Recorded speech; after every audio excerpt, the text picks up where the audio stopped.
السلام علیکم ناظرین، گرد و پیش چینل پر آج کے ویلاگ کے ساتھ میں ہوں رز الدین رضی۔ سوال آج بہت اہم ہے اور سوال یہ ہے کہ سپریم کورٹ آف پاکستان کے لیے انسانی زندگیاں اہم ہیں یا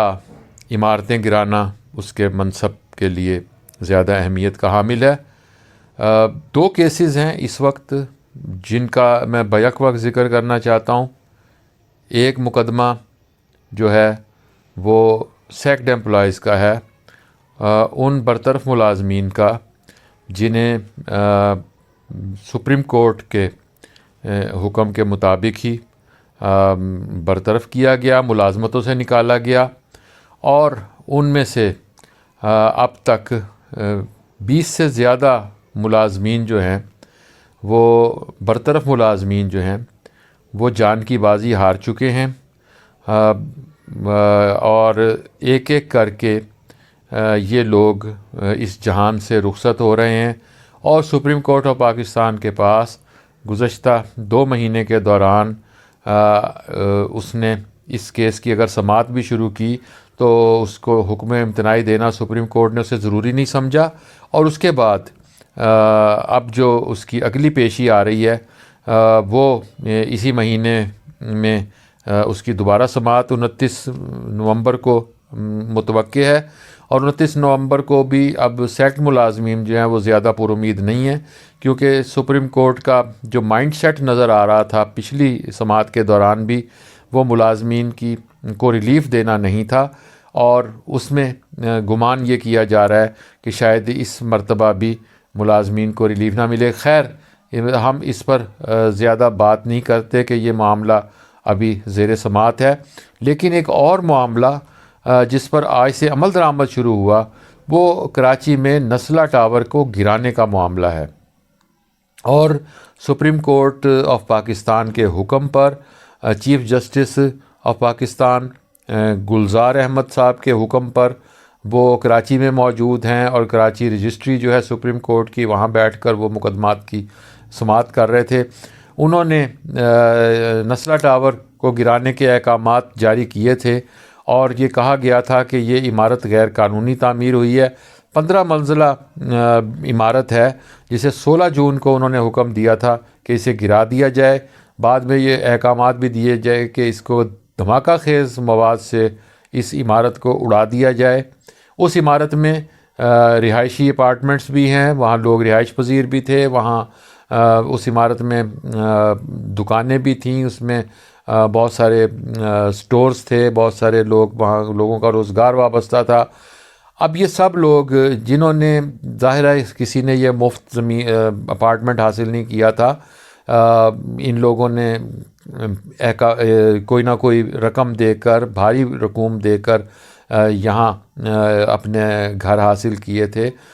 بعض لوگوں نے تو عمر بھر کی جمع پونجی اس پر لگائی تھی۔ اب وہ سب لوگ جو ہیں سپریم کورٹ نے حکم دیا کہ 25 اکتوبر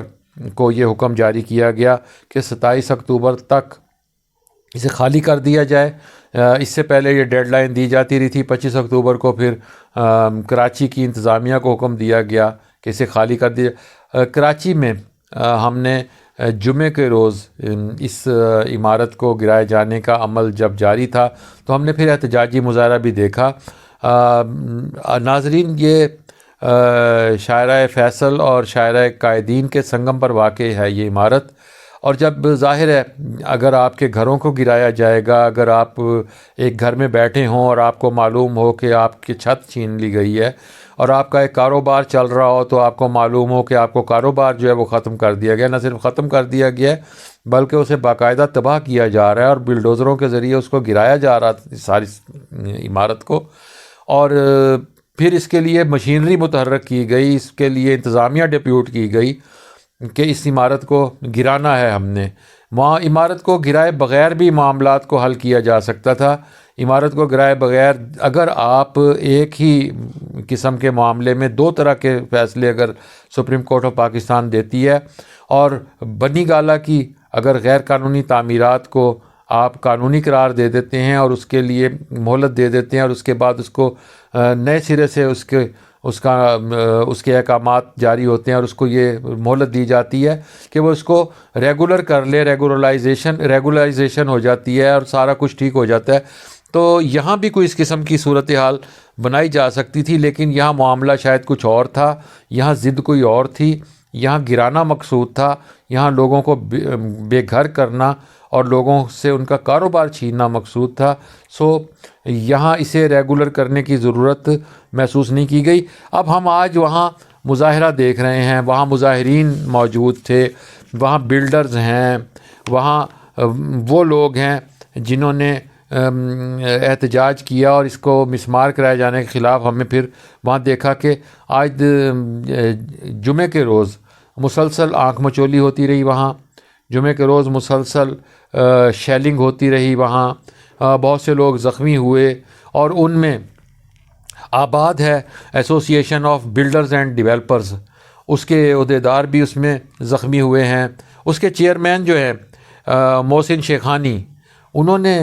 یہ کہا کہ ہمارا کاروبار اس طرح اگر تباہ کیا جا رہا ہے، اور ان کا شکوہ یہ تھا کہ اگر بلڈنگ گرائی جا رہی ہے تو پھر وزیر اعظم سے لے کر گورنر، وزیر اعلیٰ، وزیر اعظم سمیت سندھ حکومت اور پنجاب حکومت اور مرکزی حکومت دونوں جانب سے کوئی سنوائی نہیں ہوئی۔ ان کا کوئی عہدیدار اس موقع پر ان کے پاس نہیں آیا کہ ان کی خیریت دریافت کی جائے۔ جو لوگ بے گھر اور بے روزگار ہو رہے ہیں ان کی کم از کم اشکشوئی کے لیے ہی آ جاتے۔ انہوں نے کہا کہ اب ہمیں یہ سوچنا پڑے گا کہ احتجاج کریں گے، اس میں ریئل اسٹیٹ والے بھی احتجاج کریں گے اور بلڈرز بھی آئیں گے، اور انہوں نے کہا کہ ہم ملک گیر احتجاج کریں گے، لیکن ایسے موقع پر جو سرمایہ کار ہوتا ہے، جو کاروباری آدمی ہوتا ہے، پھر وہ یہ سوچتا ہے کہ اگر ادارے آپس کی لڑائی میں اور آپس کے معاملات میں ان کا کاروبار اور ان کی زندگیاں تباہ کر رہے ہیں تو پھر وہ کہیں اور منتقل ہونے کا سوچتے ہیں۔ انہوں نے کہا کہ اگر پاکستان سے سرمایہ کار اور صنعت کار بیرون ملک جا رہے ہیں تو اس کی بنیادی وجہ یہی ہے کہ یہاں کے اداروں کے درمیان آپس میں کوئی انڈرسٹینڈنگ نہیں ہے۔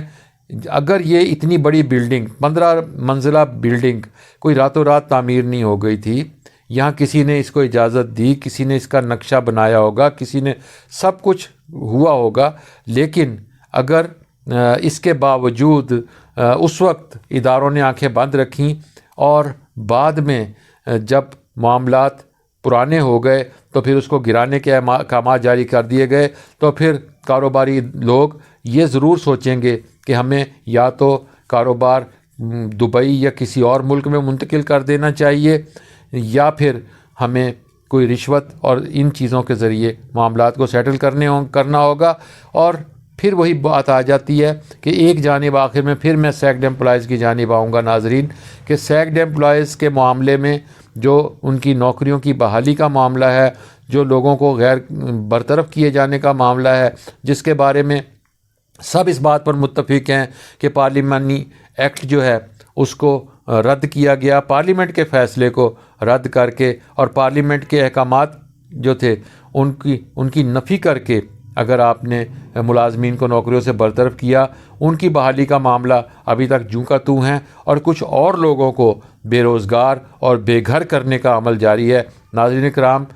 میری اس ویڈیو پر آپ کمنٹ بھی کیجئے، اسے شیئر بھی کیجئے، اسے لائک بھی کیجئے، اور آپ گرد و پیش چینل کو سبسکرائب کریں، بیل آئیکن کو کلک کریں تاکہ آپ تک ہماری ویڈیوز مستقبل میں بھی پہنچتی رہیں۔ اپنا بہت سا خیال رکھیے گا۔ خدا حافظ۔